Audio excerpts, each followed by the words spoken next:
Voy a dar paso ya en pues, este tema donde vamos a hablar sobre la batalla de Lepanto al padre Gabriel Calvo Zarraute. Muy buenas tardes, padre Gabriel.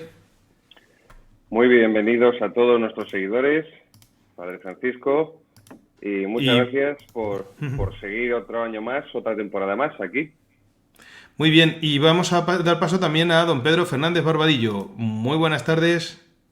Muy buenas noches, porque ya O muy a buenas las noches, nueve y muy buenas media, noches, ya sí. 9:30, Que tengo todo cerrado y ya no sé ni lo que hay fuera.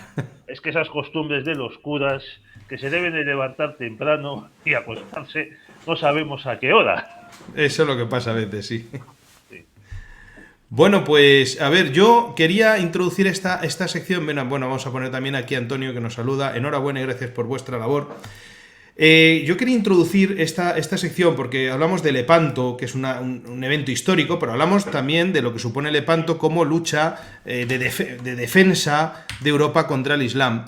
Y bueno, no sé si han visto ustedes esta intervención en el Parlamento de Cataluña de Ignacio Garriga. Me llama la atención, digo, por poner un poco la introducción. A ver si... No sé, También si usted ¿se escucha? ha condenado a nuestra tierra Sí. a encabezar las listas de delincuencia y este hecho no es un producto de la casualidad. Allí donde más se promueve y se alienta el efecto llamada, señor Aragonés, y donde más se aumenta la inmigración ilegal, siempre crecen los abusos sexuales, la violencia callejera y los asesinatos. Senyor diputat,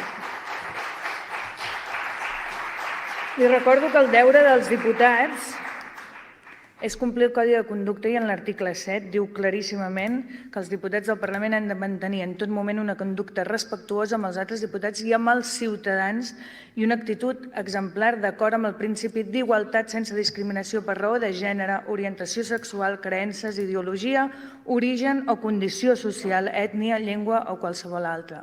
Per tant, vostè està fent ús d'algunes afirmacions que vinculen delinqüència amb la immigració que són inacceptables segons el nostre propi Codi de Conducta, segons també la nostra Llei 19/2020 d'Igualtat de Tracte i No Discriminació, que va ser aprovada per unanimitat en aquesta cambra, i segons l'article 21 de la Carta de Drets Fonamentals de la Unió Europea.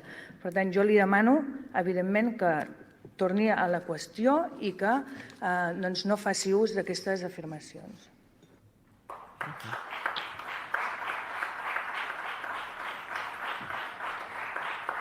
Señora presidenta, el tiempo ha ido corriendo y me ha consumido casi 3 minutos de mi tiempo. Le agradecería que lo añadiera a mi intervención. Muchas gracias. Cap problema. La semana pasada, en Hospitalet, un marroquí asesinó a Ángel Gabriel, un carnicero que tan solo intentaba evitar que le robaran su patinete eléctrico, cuando recibió una puñalada Diputat, en el està pecho tornant a a sangre vincular fría. i a posar casos concrets en aquí. I per tant li demano rectificació. Més 10 Una segons. cosa és la delinqüència i l'altra cosa és estar vinculant precisament l'origen d'una persona en això. Més 20 segundos, presidenta. Unos días antes, otro hombre falleció tras un tiroteo en San Adrià de Besós y poco después 5 magrebíes atacaron a tiros un bingo dejando a una mujer muerta y otro... Bueno, voy a cortarlo ya porque sigue un poco más. Sí. La cuestión es que en el fondo es muy llamativo porque luego va a dar datos de número de, por ejemplo, las prisiones, habla del tema de los menas, como las prisiones de jóvenes, el 80% de los menores que están encarcelados, bueno, estos sitios de menores, el 80% son extranjeros y, bueno, la mayoría de ellos son lo que dicen africanos, pero que en realidad, pues eso son, en fin, casi todos, pues fruto de esta invasión que estamos teniendo ahora, que es una invasión pues que culturalmente tiene mucho que ver también con este tema islámico, ¿no? Entonces, bueno, me quería ponerlo un poco como margen para introducir este espacio. Entonces, como queráis, quien quiera empezar un poco a explicar este tema histórico, pero que está en vigor actualmente. Si quieres, Pedro, por ejemplo. Bueno, yo quería matizar las palabras del diputado Ignacio Garriga y sobre todo la reacción de la presidenta del Parlamento Autonómico de Cataluña, que Garriga empieza a dar unos datos: un marroquí asesina a un carnicero para robarle el patinete eléctrico, una banda de 5 marroquíes penetra armado en un bingo, empieza a pegar tiros y mata a una mujer. O sea, no se puede decir la palabra marroquí. Sin embargo, cada vez que una mujer aparece asesinada, la Delegación de Violencia de Género del gobierno español dice otra víctima de la violencia de género. Oiga, habrá que esperar a que la investigación judicial lo determine, ¿no? O sea, para unas cosas nos anticipamos y no hay ni presunción de inocencia, y para otras cosas iba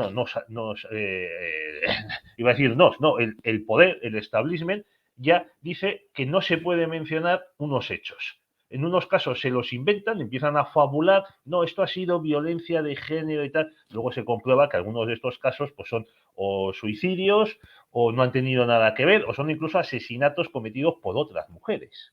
Y, demás. Y aquí no se puede mencionar la palabra marroquí. De quién es el verdaderamente poderoso, aquel al que no se le puede mencionar. En España se puede poner a caldo a la familia Borbón y no te pasa nada.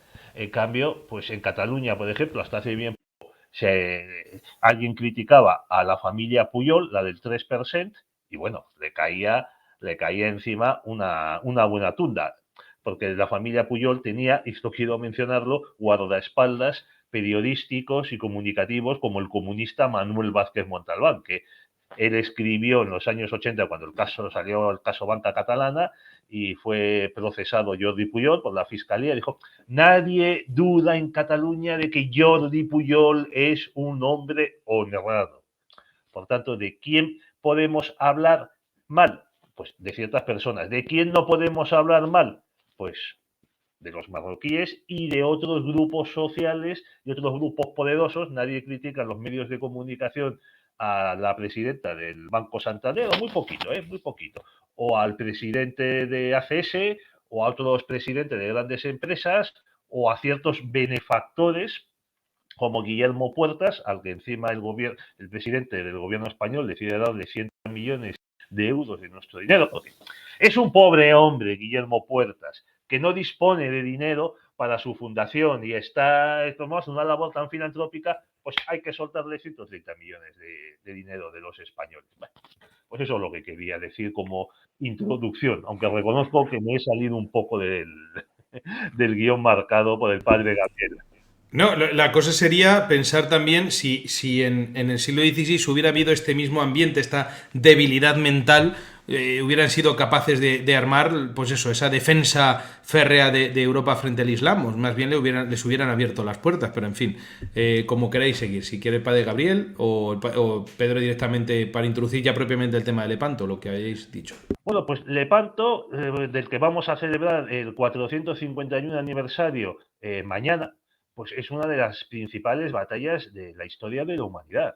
Incluso esos libros que tenía antes el VIPS, donde están cambiando tanto las cosas, queridos amigos, que es que ya el VIPS empieza a no tener librería. Bueno, yo creo que ya prácticamente la han quitado de todos. Y antes podías encontrar en el VIPS auténticas joyas de libros, pues de arte, de viajes, de la Segunda Guerra Mundial y muchos libros de batallas, libros traducidos del inglés. Y en todos estos libros en inglés, las 50 principales batallas de la historia, las 30 batallas que cambiaron el mundo. Qué buen marketing tienen los anglosajones. Deberíamos aprender de ellos. Bueno, pues en todas estas batallas, en estos libros te aparecían batallas de las que no habías oído hablar nunca, pues la batalla de Agincourt, que es conocida pues por Enrique V y su maravillosa arenga escrita por Shakespeare de Nosotros pocos, felices pocos y demás. Pues, y solo aparecía a lo mejor una batalla española, con suerte dos. Otumba, la de México, que da la conquista que permite a Hernán Cortés y sus aliados escapar de Tenochtitlán y recuperarse luego en Tlaxcala y volver al ataque, y Lepanto. O sea, si los propios anglosajones, que son tan suyos para estas cosas, reconocen la importancia de Lepanto, pues, oye, del enemigo el consejo. Y desde luego, Lepanto es una de las batallas capitales de la historia europea. Claro, vivimos en una época entre los españoles de tal desprecio a nuestro pasado que desde hace décadas, yo creo que desde principios del siglo XX, pues esta batalla se ignora y hasta se desprecia. Se dice, es que no sirvió para nada. Se deshizo la Liga Santa a los 3 o 4 años y no se liberó Constantinopla ni Jerusalén, que no había planes para liberarlo. También es que estamos confundiendo la Liga Santa como si fuesen los aliados de la Segunda Guerra Mundial. Y en ningún momento Felipe II y el Papa Pío V se reunieron y proclamaron que no iban a cejar en la guerra hasta la rendición incondicional del turco, como hicieron pues Churchill y Roosevelt en Casablanca, cuando afirmaron en el enero del 43 que solo admitirían la rendición incondicional del eje. Padre Gabriel. Bien, lo que queda meridianamente claro con todo esto que decía Pedro, porque todos los enemigos de la cristiandad, todos los enemigos de la monarquía hispánica, del Imperio Español, que Imperio Español pues se había empezado a conocer bien entrado casi a finales del siglo XIX-XX. La monarquía católica, como se designaba, pues lo que queda meridianamente claro es que la victoria cristiana de Lepanto supuso el final de la supremacía de los turcos en el Mediterráneo. Eso es un hecho incontrastable y que es innegable, es innegable. De hecho, los turcos ya no levantan cabeza prácticamente hasta el cerco de Viena, cuando llega el rey Juan Sobieski. Estamos ya hablando en el siglo XVII y consigue levantar el cerco de Viena y prácticamente la amenaza turca queda completamente desarticulada. Pero yo sí quería, Padre Francisco, una breve recomendación a nuestros seguidores bibliográfica. Podemos empezar, Padre Francisco, por el libro La Mar Roja de Sangre. La Mar Roja de Sangre es el último libro que se ha publicado sobre la batalla de Lepanto. Es un libro, desde el punto de vista histórico, la editorial es Despertaferro, especialista en historia militar. Desde el punto de vista histórico, consiguen bastante neutralidad y creo que es una obra muy buena de cara a quien desee profundizar la batalla de Lepanto. Estamos hablando ya de 400 páginas. Siguiente, Padre Francisco, Lepanto, la batalla decisiva. Lepanto, la batalla decisiva. Levanto, la batalla decisiva. Ahí está. Editorial Secotia. Aquí estamos hablando de una obra donde el historiador Agustín lo está enfocando sin la menor pérdida de rigor histórico, sin la menor pérdida de rigor científico, también desde un punto de vista cristiano. Evidentemente, si yo quiero comprender la cultura y la mentalidad china, me la podrá explicar mejor un chino que pues un marroquí de Casablanca, eso es evidente. Entonces creo que un cristiano y un español historiador puede comprender mejor lo que se ventilaba y la mentalidad y la cosmovisión del bando cristiano de la batalla de Lepanto. El siguiente, Padre Francisco, es el de la gloria imperial. La gloria imperial, la jornada de Lepanto. Este también, para nuestros lectores, estamos hablando de estos dos últimos libros, alrededor de 300 páginas, la editorial EDAF, y tanto el anterior como este ya tienen una perspectiva más cristiana, pero insisto, eso no le resta objetividad. Y vamos a terminar, Padre Francisco, con los dos libros de Álvaro de Bazán, el capitán general del Mar Océano, Álvaro de Bazán, también de Agustín Rodríguez. Álvaro de Bazán, querido Pedro, muchos de nuestros seguidores no lo saben, pero en realidad el gran héroe de Lepanto y el gran desconocido de la batalla de Lepanto es Álvaro de Bazán. Se ha llevado toda la gloria y toda la fama pues don Juan de Austria, que era el almirante supremo y era pues el hijo de Carlos V, y era guapo y era alto. Era un poco como el presidente del gobierno nuestro, Pedro Sánchez, pero sin ser un psicópata y una persona que tenía fe y tenía moral.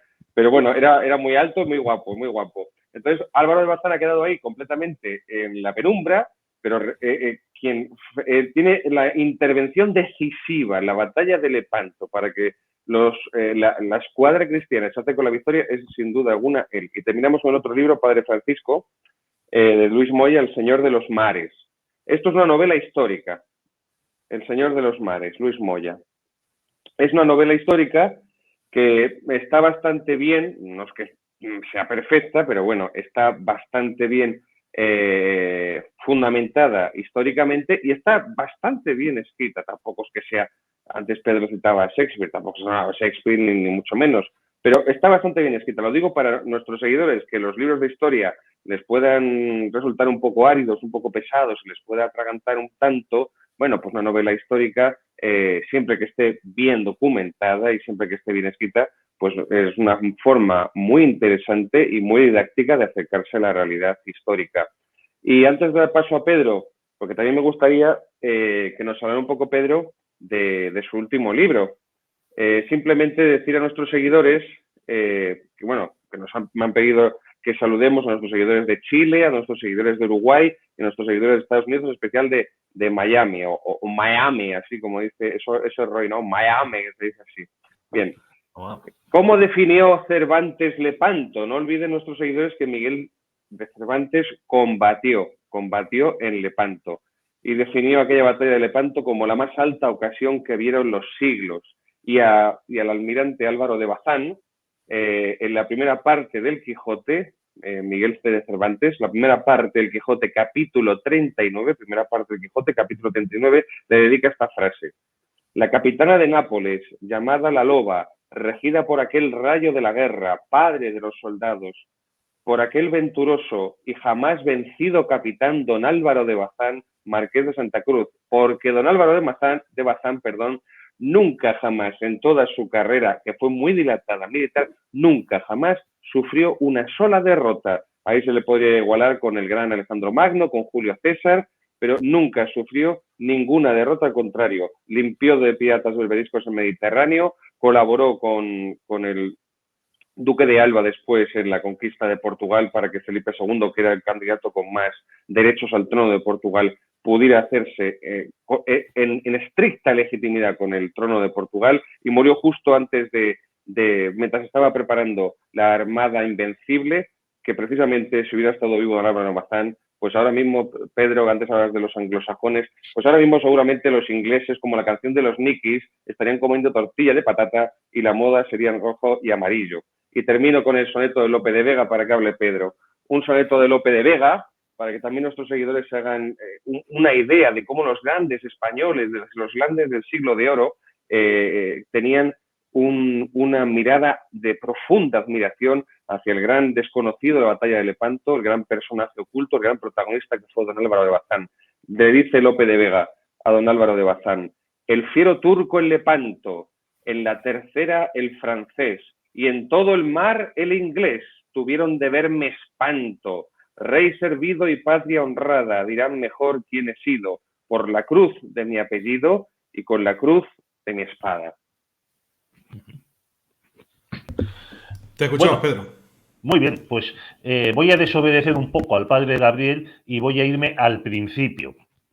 Y el principio comienza en 1453. La batalla de Lepanto es en 1571. Hemos dado un salto muy grande hacia atrás. 1453 es la conquista de Constantinopla por parte de los turcos. Pero es que los turcos no acabaron ahí. Los turcos venían de las estepas asiáticas, musulmanes, y superan a los persas y a los árabes, los arrollan, y también a los bizantinos. Pero no se paran en Constantinopla. Prosiguen su expansión imperialista de conquista y depredación en los Balcanes y en el Mediterráneo. Conquistan pues Bulgaria, Grecia, Albania, Hungría. Hungría está disputadísima durante todo el siglo XVI, casi llega a desaparecer como nación independiente, hasta que los Habsburgo también la defienden, y a la vez, como se había mencionado, también se expanden navalmente por el Mediterráneo. Van sometiendo a las distintas, como se le llama en Europa, repúblicas berberiscas, repúblicas árabes, o sea, asociaciones de piratas, o sea, algo equivalente a lo que posteriormente fue la isla Tortuga, que estaba, digamos, autogestionada por los piratas, una especie de cooperativas, y las va sometiendo a la soberanía, en ocasiones una soberanía poderosa, o sea, obedecían al sultán de Constantinopla, en otros casos, pues una soberanía nominal, como el caso de la República de Salé, que estaba en la costa atlántica de Marruecos. Bueno, entonces, estos turcos, de verdad, su constante política durante los siglos XV, XVI, XVII y parte del XVIII es conquistar Europa. Y están a punto de hacerlo. Son tan poderosos que cuando conquistan Otranto en 1481 y hacen una escabechina de mártires, hay una fiesta en el calendario litúrgico católico dedicada a los mártires de Otranto, y pues, cristianos que no se quisieron convertir, degollados, y fueron varias docenas de ellos. La noticia de este sitio y de esta matanza anima a los reyes católicos y a Castilla a iniciar la campaña de reconquista del Reino de Granada. También contra los turcos combate Carlos V en el desastre de Argel de 1541, del que está, por cierto, Hernán Cortés, que él da unos consejos que se desoyen y que podrían haber evitado el desastre.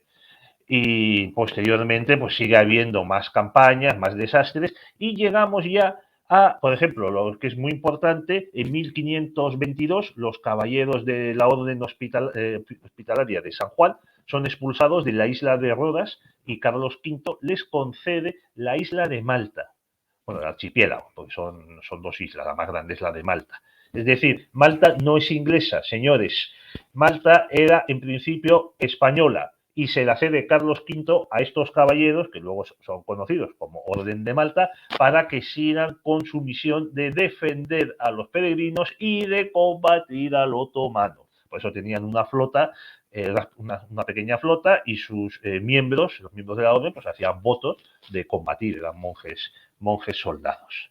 Entonces llegamos a la época, a los años 60, Felipe del siglo XVI. Felipe II en ese momento está más volcado en el Atlántico que en el Mediterráneo. Pues las flotas de Indias, la defensa de los galeones que venían, protección de las costas, sobre todo del Caribe, la lucha contra los rebeldes protestantes de los Países Bajos, Isabel I, con la que se quiso casar Felipe cuando murió María Tudor, su segunda esposa, y también pues los franceses siempre pinchando. Por fortuna conseguían poco. Pero se produce en 1560 el desastre de los Helves, en una de estas repúblicas árabes, piratas, y en el que pues, la flota española es vencida, más por los elementos que por la acción militar. En 1565 el sitio de Malta, donde los caballeros de Malta, con la ayuda del virrey de Sicilia, consiguen vencer a una flota turca. En 1568, Maximiliano II, emperador de Austria, emperador del Sacro Imperio, firma una paz con los turcos, también porque estaban totalmente superados, como decimos, en el frente del Danubio. En esa época había muerto Solimán, el Magnífico, y le sucedió su hijo Selim II. Y Selim pues, necesita, para afianzarse en el trono, una gran victoria contra los infieles. Y ahí se produce el ataque a la isla de Chipre, que era colonia veneciana. Unos pocos años antes, en 1568, estalla la rebelión de las Alpujarras, que dura 3 años, que es el bautismo de fuego de Juan de Austria.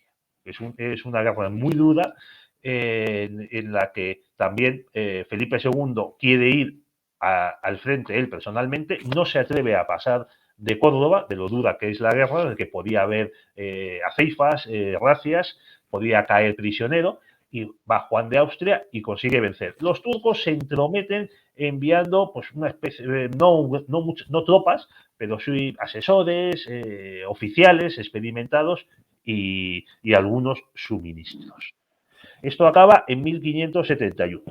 Venecia, que ve que ha perdido Chipre y que se acaba su papel en este momento de puente entre la cristiandad y Turquía, como negocio, comercio, las especias, el oro, esclavos también, pues teme que los turcos sigan expandiéndose y ataquen sus posesiones pues, en la zona de Grecia, del Adriático, de las Islas Dálmatas, y, oh, sorpresa, oh, milagro, diríamos, los venecianos dejan de pensar en ellos y aceptan la propuesta de San Pío V de una Liga Santa con España, con la República de Venecia, gran aliado de España, con el papado y con los caballeros de Malta. Se forma la Liga Santa en este año de 1570 y el año siguiente, 1571, la Liga Santa con bajo la dirección de Juan de Austria, pero dentro de una coalición en la que hay representantes de todos los poderes, pues se llega a la batalla de Lepanto. Como decía el padre Gabriel, aquí don Álvaro de Bazán es importantísimo porque don Juan de Austria era un jovencito, yo creo que también le diferenciaba de Pedro Sánchez, aparte de la vocación de servicio, que Juan de Austria pues era rubio, mientras que yo creo que eso es algo que le falta a Pedro Sánchez.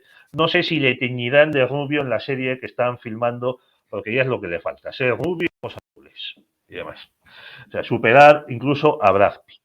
Bueno, pues Álvaro de Bazán, que como decíamos, era un marino experimentadísimo, muy bien el Mediterráneo, para nuestros amigos de Uruguay, de Perú, de Argentina, de México. Hay que explicar que el Mediterráneo, al ser un mar más cerrado y con un régimen de vientos distintos, pues los navíos, hasta el siglo XVIII, el navío principal era la galera, que era un navío más bajo, con velamen, pero que se movía sobre todo en los momentos en los que no había viento con la fuerza de los galeotes, los galeotes eran, también habla de ellos Cervantes en el Quijote, eran casi todos prisioneros, o eran también prisioneros de guerra, eran delincuentes, incluso había pobres hombres que se habían quedado arruinados y para pagar sus deudas servían como galeotes. Era un mar distinto al Atlántico, en el que pues había ya galeones, naos y barcos que se movían solo con el viento, mientras que en el Mediterráneo se movían con velamen y con la fuerza humana de los remos. Álvaro de Bazán estaba acostumbrado a esa lucha, tenía experiencia porque él había nacido en 1526, murió en 1588, como ha mencionado el padre Gabriel, de una peste en Lisboa, o sea, con más de 60 años. Entonces, pues era una edad pues, muy, muy larga. Mientras que Juan de Austria muere de otra peste en los Países Bajos, pues casi con la mitad de la edad de Álvaro de Bazán. No tenía experiencia, como decimos, en el mar y la experiencia militar pues era escasa. Entonces, Felipe II, no en vano llamado el Prudente, forma una especie de consejo asesor en el que interviene. Está Álvaro de Bazán, también hay otros militares, dos de ellos famosísimos y que siguieron a Juan de Austria en los Países Bajos, que fueron Alejandro de Farnesio y Luis de Requesens. Y por la República de Génova estaba Juan Andrea Doria, de la familia de los Doria, muy famosos, una de las familias que controlaban la República, como los Spínola, el marqués de Spínola, conquistador de Breda, y que ellos también prestaban ese tipo de asesoramiento. El don Juan de Austria, muy inteligentemente y aconsejado también por las cartas de su hermanastro Felipe, hace caso de este consejo y él lo que aporta son dos elementos fundamentales. La capacidad de cohesionar a gente que hasta hace bien poco ha estado pegándose de tortas, caso de los venecianos con los genoveses y los españoles. Además, Venecia tenía barcos, pero no tenía tropas, como dice Agustín Rodríguez en su libro. Tenían marineros, pero no tenían soldados para sus galeras. ¿Y quién pone los soldados? Lo adivinarán ustedes, la monarquía hispánica. Y esos soldados eran en su mayoría italianos, porque los tercios no eran solo de señores extremeños, castellanos y vascos. Había muchísimo italiano, siciliano, napolitano, milanés, genovés, también había flamencos, también había austriacos, incluso había irlandeses y hasta ingleses católicos. Fíjense ustedes, porque no todos los ingleses eran anglicanos y no les gustaban los reyes y las reinas que tenían. Y claro, metes españoles, napolitanos, calabreses, sicilianos, sardos en barcos venecianos y los pones bajo mando veneciano. Uf, mala cosa. Y llegó a haber unos problemas gravísimos, porque en una galera veneciana, un veneciano, el capitán de la galera, hizo colgar a un oficial de un tercio español. Y podía haber acabado la cosa a tiro limpio. Bueno, pues Juan de Austria es capaz de templar gaitas y de hacer que todos vayan en la misma dirección, que todos remen en la misma dirección, ya que hablamos de galeras. Y el segundo elemento que le apoya es el entusiasmo. Porque en 1571 la flota se había desplegado, había navegado, bueno, primero se había concentrado en Mesina, Sicilia, había estado navegando, buscando a los turcos, no los encontraban, y ya los veteranos, sobre todo los venecianos, finales de septiembre empiezan a hablar de retirarse a los cuarteles de invierno. Porque en el Mediterráneo, y eso también lo tienen que saber nuestros amigos hispanoamericanos, el tiempo en otoño empieza a cambiar de una manera muy brusca y puede haber unas tormentas descomunales y cuando la víspera ha habido un día radiante. Por eso la batalla es el 7 de octubre, es una fecha, insisto, muy tardía. Se despliega la flota, siguen navegando y encuentran a la flota turca refugiada en el fondo del Golfo de Lepanto.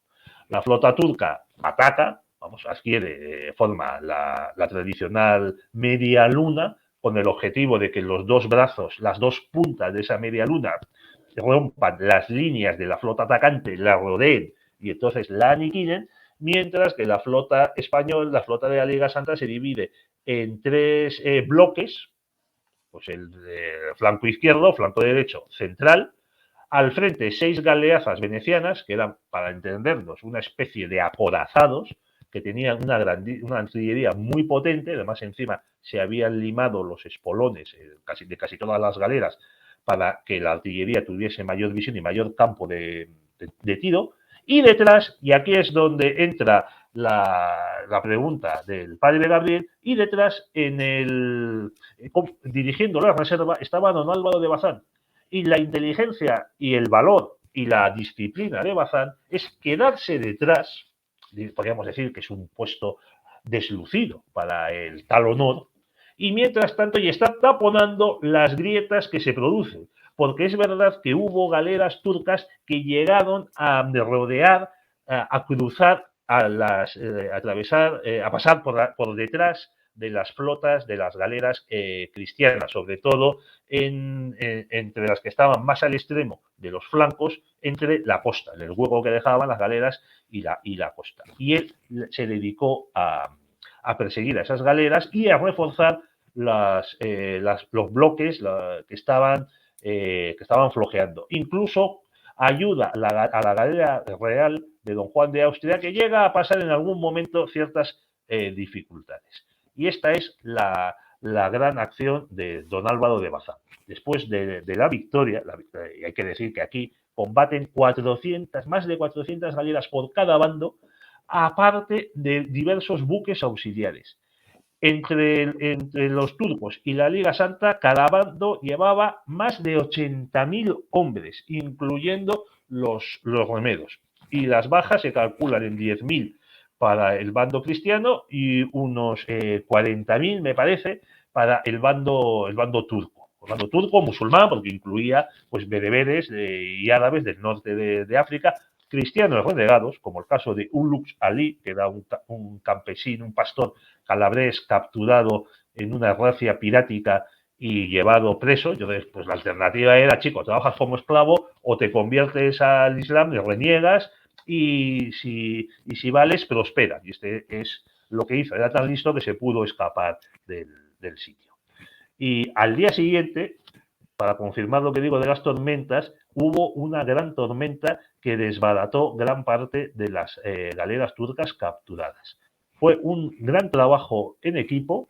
La última batalla, digamos a decir, medieval, naval, en la que se busca el choque de los barcos para que las tropas pasen de uno a otro y lo vayan conquistando pues con la espada, con el arcabuz, con la ballesta, con la lanza, porque a partir de ahora, de este momento, sobre todo en el siglo XVII, ya las flotas se van a cañonear a distancia entre ellas, pues para hundir los barcos, para espantarlos o para dejarlos tan destrozados que ya es más fácil abordarlos y apoderarse de ellos. Y ya que también se ha mencionado si esta batalla sirvió de algo, pues vamos a ver.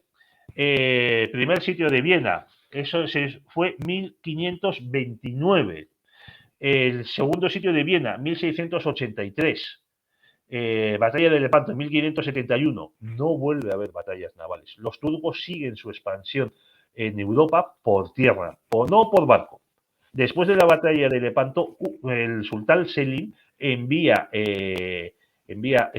negociadores para pactar con Madrid, con la monarquía hispánica, unas treguas, al menos treguas por 2, 3, 4 años que se van renovando y todo deja y se convierte ahí en una especie de guerra fría, como la del siglo XX, en la que deja de haber choques entre las flotas y lo que hay pues es corso, piratería. España es la que acaba con la piratería berberisca gracias al bombardeo de Argel por la flota española dirigida por el almirante Barceló en 1784. La piratería berberisca la reanima el maldito Napoleón al descoyuntar completamente las flotas española, napolitana, de Malta, de la Orden de Malta.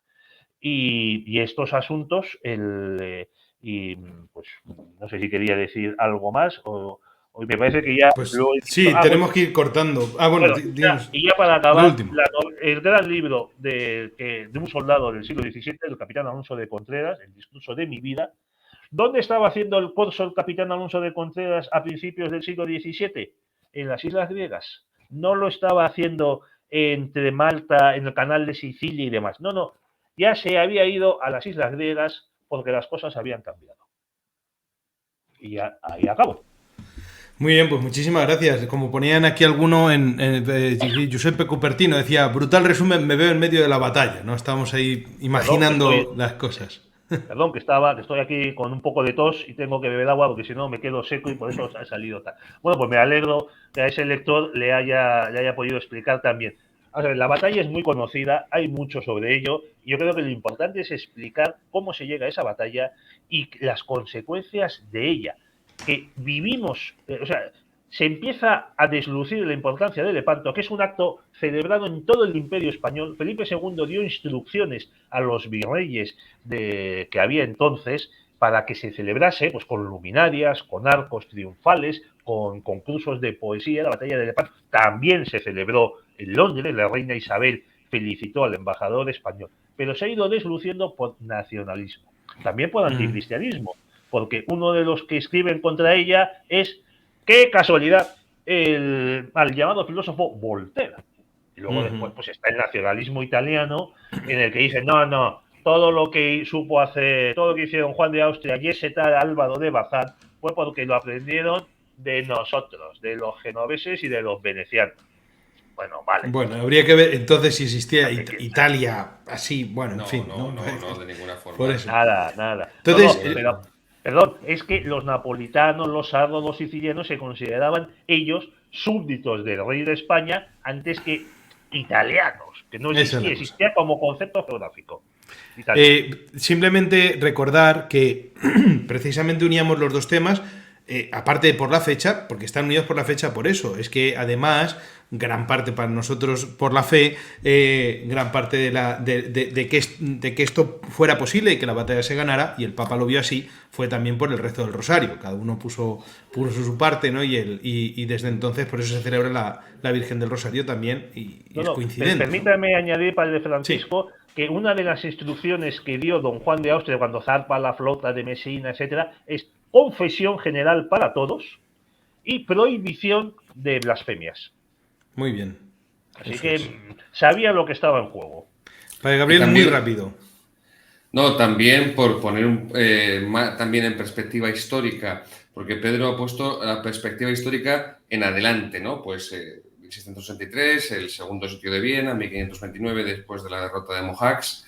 Pero vamos a también, yo quiero ponerlo en perspectiva hacia atrás. Estamos hablando que desde la batalla de Salamina, en el año 480 a.C., batalla de Salamina, en la que los griegos vencen a los invasores persas, estamos hablando de la batalla militar más importante en 2000 años. En 2000 años de historia, desde el siglo V a.C., batalla de Salamina, hasta Lepanto, es la batalla marítima más importante y más decisiva de la historia de Occidente.